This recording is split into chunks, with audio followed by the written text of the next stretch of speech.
오늘 아예 타이완의 역사, 타이완이 관련된 동아시아 역사를 함께 좀 다뤄보고자 시간을 마련해봤습니다.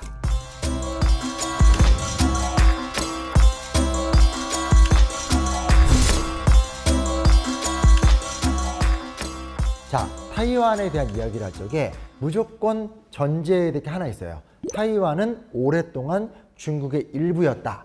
이 말은 부분적으로 맞고 사실은 틀린 얘기예요. 타이완이 중국의 역사였던 적은 냉정하게 따지면 300년 정도인 거예요. 인종학적이거나 인류학적으로 보더라도 타이완의 원주민들은 중국인들과 별로 상관이 없어요. 그러다가 타이완이 언제 때부터 관심을 갖게 되냐면 대항해 시대죠. 즉 저쪽 유럽 사람들이 대서양과 인도양을 가로질러 와서 남중국해에서 활동을 할 적에 여기서 파악을 한 거죠. 위쪽에 우리의 무역의 최대 교육국인 중국이 있네. 근데 가만히 보니까 일본도 있네. 그러니까 일본과 중국 사이를 오가면서 활동을 해야 되겠네. 이런 생각을 하게 된 거예요. 근데 그 기착지로서 우연히 지나가다가 저 앞에 굉장히 아름다운 섬 하나가 있는 거예요. 그래서 16세기 중반에 어떤 포르투갈 선원이 이 섬을 보고 일라 포르모사, 저 아름다운 섬, 뭐 이런 식의 이제 반응을 했다라는 거예요. 그래서 사실은 타이완이라는 이름보다는 굉장히 오랜 기간 동안 포르모사라는 섬으로 이제 불려왔었다고 할 수 있겠고요. 그럼에도 불구하고 타이완에서 이제 본격적으로 활동을 했었던 사람들은 포르투갈 상인들이 아니라 네덜란드 상인들이었었어요. 당시 지도를 보게 되면 인도네시아의 수도인 자카르타, 그 당시엔 바타비아라고 불렀었어요. 바타비아를 기점으로 활동을 하는데 바타비아는 동남아시아 일대를 관할하긴 좋아요. 근데 대중국 무역이라든지 일본 무역엔 한계가 있어요. 그러다 보니까 바타비아를 거점으로 하되 마닐라와 마카오를 견제할 수 있는 공간이 어디냐는 거죠. 그래서 관심을 두게 된 데가 타이완이에요. 타이완에 들어가서 원주민들을 통제하고 이곳에서 성을 짓고 하면서 나름대로 타이완 일대를 지배했고, 또 사실 이 타이완이 외적들도 많이 들어오고 중국 상인들도 많이 들어오던 지역이었었거든요. 근데 외적과 상인들을 몰아내거나 아니면 통제하면서 네덜란드가 주도를 하면서 이 일대를 관리하던 게 굳이 역사학적 시선으로 보게 된다면 타이완의 시작이다라고 볼 수가 있어요. 그랬는데 중국에서 명나라에서 청나라로 나라가 바뀌게 되잖아요. 우리나라로 말하면 조선 전기 때가 명나라였고 조선 후기가 청나라잖아요. 만리장성 이북의 만주 지역에 있었던 여진족이 밀고 내려와서 쉽게 말하면 오랑캐 왕조가 들어서게 된 거죠. 이것을 감당하지 못하던 사람들이 있었어요. 죽었다 깨어나도 우리는 명나라를 섬기겠다. 그리고 우리는 한족의 나라를 꿈꾸는 거지 우리가 왜 오랑캐를 황제로 섬기냐, 이런 생각을 하게 된 거예요. 그래서 일단의 무리가 청나라와 끊임없이 싸우다가 도저히 방법이 없으니까 그래, 그러면 중국 대륙에 인접한 타이완에 근거지를 두고 싸워야 되겠다 라고 하면서 정성공을 중심으로 해서 2만여 명의 부대가 일거에 타이완으로 들어간 거예요.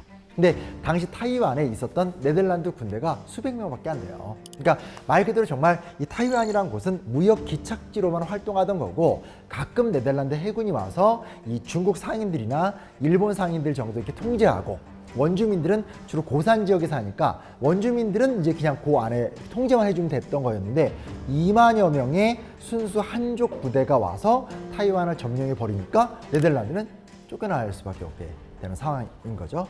그리고 나서 그 이후에 누가 고민을 하게 되냐, 중국 대륙에 비해선 한참 외진 곳이고 원래 중국 땅도 아닌데 여기를 굳이 우리가 가서 점령할 필요가 있어? 그러지 말고 그냥 푸젠성이라든지 광둥성 같은 중국 남부를 관리하면서 놔두자 라는 주장이 있었으나 강희제 때가 이제 청나라의 전성기거든요. 이건 놔둘 수가 없다, 정벌해 라고 하면서 결국은 청나라 군대가 쳐들어가서 타이완에 있었던 정성공 세력을 완벽하게 멸망을 시켜버리죠.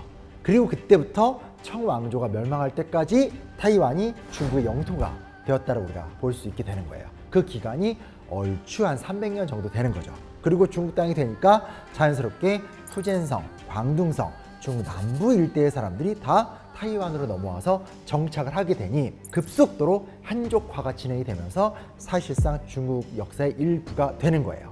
자, 여기까지만 듣고 나면 에이 뭐 늦게 하긴 했지만 중국 땅이네 이렇게 생각할 수밖에 없는데 결정적으로 충격적인 사건이 발생해요. 그게 뭐냐면 1884년에 무슨 일이 있었는 줄 알아요? 이야, 나랑 1년을 넘게 하는데 오, 맞았다. 1884년이 청푸전쟁, 베트남을 두고 청나라와 프랑스가 붙었던 사건이에요. 근데 이 당시 청나라의 남양함대가 완벽하게 깨져요. 프랑스 해군은 대포 쏘다가 오발 사고 나서 몇 명 죽은 거 외에는 한 명도 안 죽었어요. 완전히 패배를 했죠. 그래서 여기서 너무나 큰 충격을 받았고, 그러면 베트남 포기하겠다. 대신에 우리가 갖고 있었던 우리 영토 자체는 제대로 관리해야 된다라고 생각을 하면서 유명전이라는 총독을 보내고 더 강력한 한화 정책을 추진하면서 타이완을 더 시스템화시킨 것이 1885년이에요. 그로부터 정확하게 10년 후인 1895년에 청일전쟁이 터지죠. 체계적으로 관리하던 10년간의 시간을 뒤로하고 타이완은 1895년에 우리나라보다 먼저 앞서서 일본의 식민지가 딱 된 거예요. 그래서 우리나라보다 먼저 타이완 총독부가 만들어지게 되고, 그리고 일제에 의한 식민 지배가 체계화로 진행이 되는 거죠. 그리고 나서 그 노하우를 바탕으로 조선을 집어삼킨 다음에 조선에서 식민 통치를 진행해 본, 그러니까 뭐라고 이야기할 수 있을까요? 타이완과 조선은 같은 식민지적 운명, 누가 더 강도 있게 통치를 했는가에서 디테일한 차이들은 있지만 일본 제국이 통치하는 거기 때문에 기본적인 단계는 똑같아요. 그래서 맨 처음에 일본이 들어갈 적에 우리도 엄청난 저항을 했듯이 타이완에 있었던 한족이라든지 원주민들도 엄청나게 저항을 했어요. 그래서 일본이 어마어마한 군사작전을 통해서 마치 의병항쟁을 진압하듯이 다 진압을 했거든요. 그리고 그 다음에 들어가서도 총독부 건물 세우고 일본 본국을 위한 시스템으로 굴리다가 나중에 전쟁기 때가 되면 당연히 강제징용, 징병 다 했어요. 근데 흐름이 똑같거든요. 흐름이 똑같은데 우리나라 역사학자들이나 한국의 문화는 그것들의 수탈성을 폭로하고 비판하고 잘못됐고 우리가 얼마나 힘들었는지 아냐 막 그거에 막 몰입이 돼 있다면, 이 타이완의 최근의 역사학계 흐름은 뭐냐면 맞아, 너네랑 비슷해. 근데 뭐 나름 잘한 것도 있고 그랬어. 약간 이런 분위기예요. 어떻게 보면 우리보다 더 오랜 식민지 기간을 겪었잖아요. 근데 뭐가 큰 차이가 있냐면 보세요.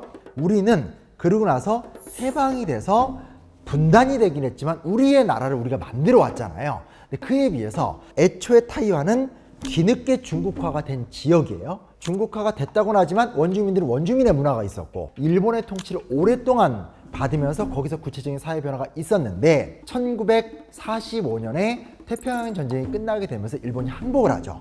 일본군이 어디에 항복을 했냐면 중국 일대를 관리하던 그 진화 방면군이 장제스의 국민당 정권에 항복을 해요. 그러니까 자연스럽게 과거 청나라의 영토가 중국민당의 영토로 수복이 되는 거죠. 그래서 타이완이 다시 중국 영토가 되는데, 그러니까 제일 처음 환영했겠어요, 환영하지 않았겠어요? 엄청 환영했어요. 왜냐면 어쨌든 300년이라는 시간은 긴 시간이기 때문에 엄청 다 중국말 쓰는 사람들이니까 왔다, 우리가 얼마나 힘들었는지 아냐 했는데 막상 이 바다에서 건너왔었던 이 국민당 정권이 하는 행동이 엉망인 거예요. 괴롭히고 뜯어가고 약탈하고 수탈하고 이러니까 이게 정말 너무나 충격적인 사건이 되는 거죠. 지난 수십 년간 이렇게 힘들었는데 우리는 이렇게 무시해? 그리고 고작 니들이 한다는 통치가 이 모양이야? 하면서 한 2, 3년간 계속 분노가 쌓인 거예요.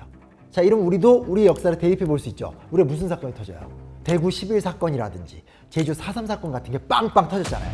똑같아요. 무슨 사건이 터지냐면 47년에 타이페이시에서 그 유명한 228 사건이 터져요.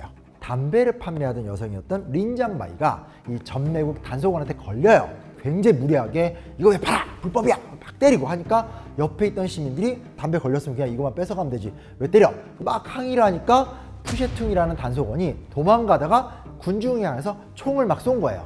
거기서 한 명이 죽어요. 그러면서 이걸 계기로 해서 타이페이시 전역에서 시민들이 들고 일어나게 되고 이게 완전 전국적으로 커지게 된 거죠. 자, 그러면 어떻게 되겠어요? 누가 봐도 그동안 우리가 통치를 잘못했다, 이런 문제에 대해서 좋게 해결해야 된다, 이렇게 접근을 해야 되는데 그게 아니라 중앙에서 장제스 정권이 뭐라고 하냐, 이건 반란이다, 그러니 강력하게 진압해라 라고 하면서 본국에서 국민당 군대가 대거 밀려 들어오는 거예요.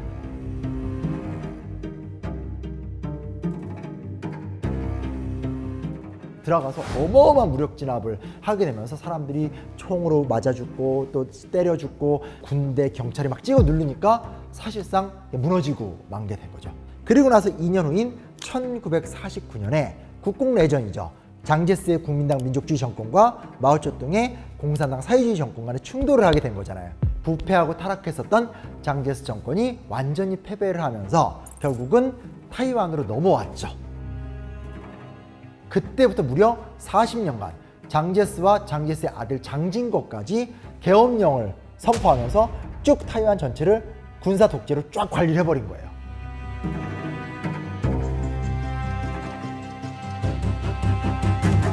시간이 지나면서 이제 민주화가 되고 나니까 이 사람들의 인식 속에서 2.28 사건에 대한 해결되지 못한 문제, 그리고 우리를 오랫동안 찍어 눌렀었던 장제스, 장진거 독재 정권의 문제, 이게 타이완 사람들의 최소한 절반 이상의 사람들이 이걸 문제로 삼는 거예요. 지금 이게 문제면 이 전의 이야기는 조금 더 좋게 보일 수밖에 없잖아요. 적어도 일본은 이런 행동은 안 했어.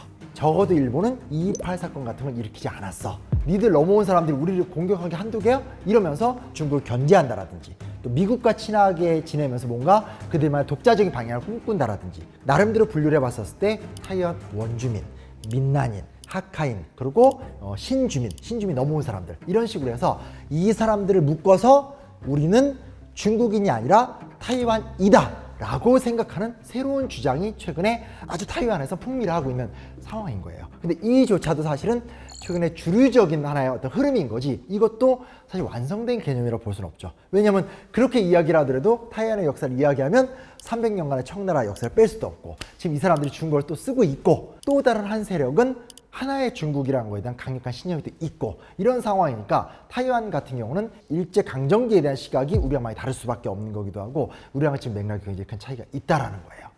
자, 일단은 여기까지 이해되시죠? 그래서 타이완이 대충 어떻게 흘러왔는가에 대해 감을 하나 잡아봅시다. 그 다음 두 번째는 뭐냐면, 근데 왜 뜬금없이 미국이야, 이런 이야기를 할 수 있잖아요. 갑자기 나타나서 막 우리는 타이완의 자유와 독립을 지지합니다 하니까 막 중국 막 발끈하고 대포 빵빵 쏘고 상관없이 또 오겠다 하고 있고, 왜 미국은 타이완을 만지작 거리는가? 혹은 도대체 미국한테 타이완은 어떤 의미가 있는가? 미국은 사실 1949년 기준으로 봤었을 때 타이완 포기했었던 상태예요.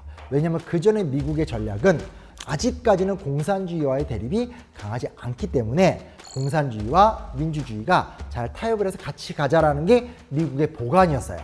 이 말을 누가 안 듣냐? 장제스가 안 들어요.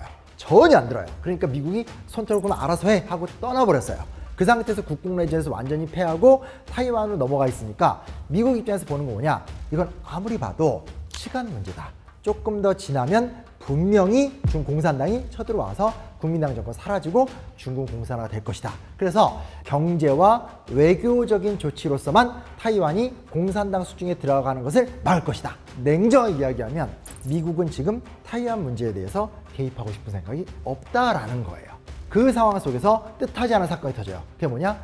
한국전쟁이 터진 거예요. 한반도의 정세에서 전쟁을 벌여야 되니까 나머지 지역에서는 갈등 상황을 안정을 시켜야 되잖아요. 그래야지만 선택과 집중이 가능하죠. 그래서 이때 원래는 타이완을 지킨다기보다는 한반도를 제외하고 나머지 지역에서의 전쟁 갈등을 억제하기 위해서 미 7함대가 타이완 해협에 파견이 된 거예요. 그래서 초기의 트루만 행정부의 목적은 뭐냐면, 타이완이 이제 우리 땅이다 이 말이 아니라 한국 전쟁에 집중을 하고 너네 중국은 개입하지 마 라고 하면서 타이완 해협에다가 미 7함대를 보내면서 한반도 문제에 대해서만큼은 우리 미국이 처리하고 끝낼 거야 라고 하는 엄포성으로 보낸 거였었어요. 미국군이 적극 개입을 해서 한반도를 통일시켜 버리면 중국이 잠잠할 줄 알았던 거예요. 이때 중국은 중국 전체를 장제스 정권을 몰아내고 기세가 등등하던 때였었거든요. 그러니까 어떻게 되겠어요? 중국이 미국의 계산을 깨고 한국전쟁에 참전을 해버려요. 그리고 우리가 잘 알다시피 한국전쟁에 참전했었을 때 미국은 무기가 좋지만 한반도 지형 앞에서 무력했고, 중국은 그걸 이용해서 끊임없이 미국을 괴롭히고 하는 상태에서 전쟁이 교착 장기화로 가게 되는 거예요.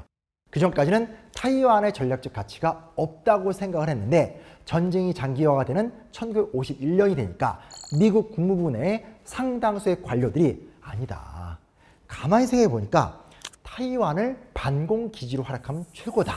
타이완에다가 핵미사일, 핵장거리 미사일을 설치하면 어떻게 되겠어요? 중국의 상하이부터 베이징까지, 상하이부터 홍콩, 광저우까지 주요 지역을 다 타격할 수 있죠. 그래서 한국전쟁이 장기화가 되는 과정 중에 미국 국무부가 3년 만에 입장을 바꿔요. 타이완에 대한 어느 정도의 미군의 주둔과 타이완을 반공국가로서의 어떤 그런 받아들임, 이런 것들이 전개가 되면서 결론적으로는 한국전쟁의 결과 속에서 일본, 남한, 타이완, 필리핀으로 이어지게 되는 반공 벨트가 딱 세팅이 된 거예요. 그러다가 1970년대 때 베트남 전쟁이 일어나면서 미국이 너무 힘들어서 털고 나가잖아요. 그때 이면 합의를 하거든요. 어디랑 이면 합의를 하냐? 중국과 이면 합의를 하는 거예요. 그래서 현상을 유지하자라고 하면서 그때부터 중국과 미국의 밀월 관계가 쭉 진행이 되는데, 적절하게 중국과 소련의 사이를 갈라놓으면서 미국이 세계를 지배해야지라고 생각을 하고 결론적으로 냉전이 붕괴가 됐잖아요. 거기까지 좋았어. 근데 문제는 뭐냐? 냉전이 붕괴가 되면서 소련도 무너지고 공산권 국가가 다 무너지는데 세상에 중국이 안 무너진 거야. 그러면서 중국이 개혁 개방을 하면서 미국의 자본을 바탕으로 해서 엄청난 제조업과 경제 성장을 하면서 확 큰 거잖아요. 원래는 적국이었고 그 다음 단계는 이용 가능하다고 생각을 했는데 이용 가능한 나라가 아닌 게 돼버린 거예요. 그러니까 이제 미국 입장에서 결국은 기존의 방위 벨트를 활용하겠다. 기존의 방위 벨트가 어디예요? 일본, 남한, 타이완이 되는 거죠. 타이완을 미국이 인질로 삼고 있다. 그리고 사실상 타이완도 지금 굉장히 위험한 선택을 하고 있다. 또한 중국도 사실 굉장히 위험한 선택과 고민 속에 놓여 있다. 인데 이 흐름이 자칫 잘못 와버리면 한반도로 오게 되죠. 그러면 사실 굉장히 심각한 문제가 되는 게 뭐냐면 한반도는 일본의 극우화 경향 그리고 북한의 핵개발 문제랑 얽혀 있어요. 더군다나 이 전체 상황을 우리가 컨트롤을 못해요. 왜냐? 한반도는 중국과 북한과 일본과 미국도 있지만 또 어디가 붙어있냐? 한반도 북부에 러시아도 붙어 있어요. 그래서 이 흐름이 우리 쪽으로 와버리면 굉장히 심각한 문제가 돼요.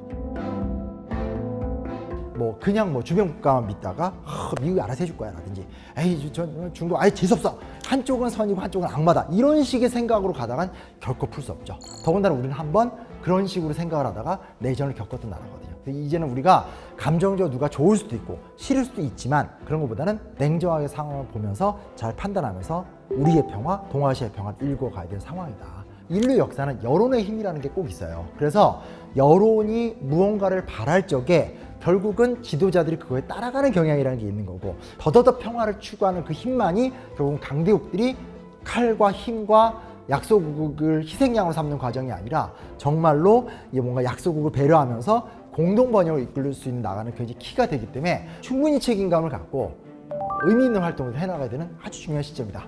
그런 목적으로 이 영상을 간절하게 만들었다.